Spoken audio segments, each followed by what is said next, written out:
Luke is asking how to organize a 1 hour practice routine. I understand everyone's goals are different, but can you talk about strategies? First off, let's make sure, is your 1 hour practice routine something that you are doing like every day? If so, awesome. But if you're doing 1 hour every 3 days, stop. I would rather see you do like 10 minutes a day. It's really important to do consistent daily work. But if you are doing an hour every day, then awesome. We can go on to the next part. You do need to really define your goals, because I think you can answer this yourself if you define your goals. If your goal is, I want to play on stage and tour with a band and be a solid rhythm guitar player, well, you should know the skills that are most important to you. It's not ear training.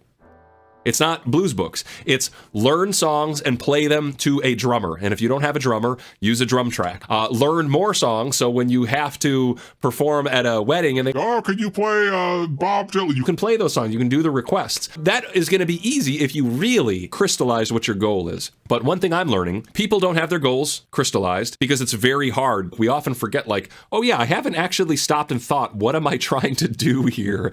So just really crystallize. What are you trying to do here? Is it composition?